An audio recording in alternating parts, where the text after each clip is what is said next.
BFM Business. Toute l'info éco et business à la mi-journée. 60 minutes business. Guillaume Paul. Et nous voici de retour, midi 47 sur BFM Business, toujours en direct de Longchamp pour cette édition 2020 de la REF, où BFM Business a posé ses valises. Voilà, nous avons tout un studio délocalisé, avec un temps plutôt avenant, un petit peu de vent, mais pour l'instant les conditions météo sont plutôt favorables. En attendant bien sûr le discours du Premier ministre, Jean Castex, ça sera en direct à 14h30 et vous le suivrez évidemment en direct sur BFM Business.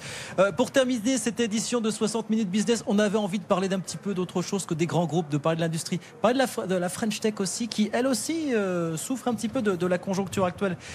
Et on avait envie de sortir de Paris. On est donc avec Émilie Le Goff, qui est la nouvelle présidente de la French Tech One de Lyon-Saint-Etienne. Bonjour Émilie Le Goff, bonjour. Bonjour. Merci beaucoup d'être avec nous. La French Tech One de Lyon-Saint-Etienne. Présentez-nous la French Tech Lyon-Saint-Etienne. Alors, la French Tech One représente à peu près 1000 startups et scale-up sur toute la région. Ouais.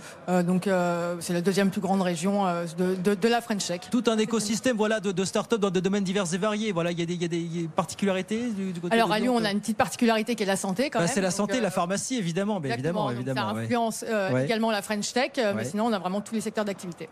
Et vous ambitionnez, alors vous êtes arrivée en poste, vous êtes toute nouvelle, vous êtes arrivée en poste au mois de juin. Au mois de juin, donc c'est très récent, dans une période un petit peu évidemment un petit peu agitée.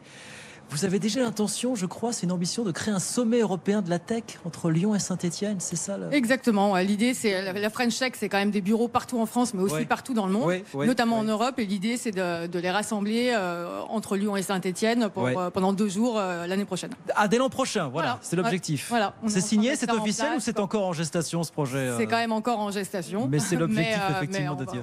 Plus du côté de Lyon ou du côté de Saint-Etienne, parce qu'apparemment il y a quand même une petite rivalité. On va essayer de faire des deux côtés justement. D'être à cheval entre Lyon et Saint-Etienne. Bon, on vous le souhaite. Comment est-ce que vous regardez la santé de la French Tech? On a vu des chiffres là sur les montants levés par les entreprises de la French Tech sur le premier semestre. On a fait quasiment aussi bien que l'an dernier à la même époque. Je crois qu'on est à 2,7 milliards d'euros de levée. C'était 2,8 l'an dernier.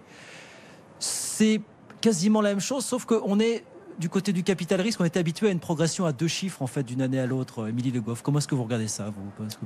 Alors, ça a forcément mis un petit coup d'arrêt effectivement au niveau de la progression. Pour autant, la French quand même été, je pense, moins impacté en tout cas que les autres entreprises. D'abord parce que tout ce qui concerne la digitalisation forcément a été plutôt accéléré par le confinement, et puis la prise de conscience qu'il fallait aller dans ce sens-là. Donc ça dépend des secteurs, mais il y a quand même pas mal de startups aujourd'hui qui ont plutôt été portées par cette période que l'inverse. Et vous justement, c'est votre cœur de métier aujourd'hui, la digitalisation, je crois. Exactement. Voilà, votre entreprise, alors j'ai oublié le nom. Mon entreprise c'est Troops. Troops, voilà, c'est ça. Et Troops, c'est un éditeur de logiciels qui digitalise tous les process de l'intérim. C'est ça. Il s'est passé quelque chose là en matière de digitalisation. Est-ce qu'il y a je dirais pas un grand soir, mais est-ce qu'on passe un cap là véritablement? A priori, oui, on a quand même passé un cap. On dit qu'en 2 mois, on a pris 3 ans d'avance, on a avancé 3 ans. Alors pas uniquement sur la digitalisation, parce qu'évidemment on ne peut pas tout faire en 2 mois, c'est un petit peu compliqué, mais en tout cas en termes de prise de conscience. Enfin, moi je le vois vraiment sur mon activité. Qu'est-ce qui va changer fondamentalement? On a quelques minutes pour raconter ça, pour les boîtes, pour les administrations en matière de digitalisation pour vous. Qu'est-ce qui va s'accélérer désormais, Émilie? Pour prendre l'exemple par exemple de l'intérim, en tout cas moi sur les clients, les prospects que j'avais, on savait qu'il fallait aller sur la digitalisation parce que les jeunes intérimaires avaient l'habitude de plus en plus d'utiliser leur portable, alors pourquoi pas pour leur emploi, signer leur contrat, etc. Et là tout d'un coup on s'est rendu compte que c'était une obligation et qu'il fallait pas attendre 3 ou 4 ans et que c'est pas un jour on va devoir se digitaliser parce que c'est dans l'ambiance, mais ça devient vraiment une obligation en termes de business si jamais le confinement par exemple se reproduit. Enfin, en tout cas il faut y aller, donc et l'intérim n'est pas le seul secteur dans ce cas-là, quoi. On passe de plus en plus en télétravail également, télétravail, digitalisation, donc oui, il y a vraiment eu un coup d'accélérateur. Il y a un coup d'accélérateur, mais en parallèle, il y a un véritable retard. On dit parfois il y a un véritable retard des entreprises françaises, des PME notamment en la matière par rapport à ce qu'on peut voir chez nos voisins européens. Est-ce que vous nous le confirmez, ça, qu'il y a du retard en matière de digitalisation? Moi j'aime pas trop dire ça parce que je trouve qu'on a. Est-ce que c'est vrai? Non, mais Émilie, clairement, est-ce que c'est vrai ça, évidemment, si on compare à des pays qui sont très avancés au niveau tech, on va parler sur l'Israël, peut-être un peu l'Allemagne, etc. Mais la France, franchement, on n'est pas si mal.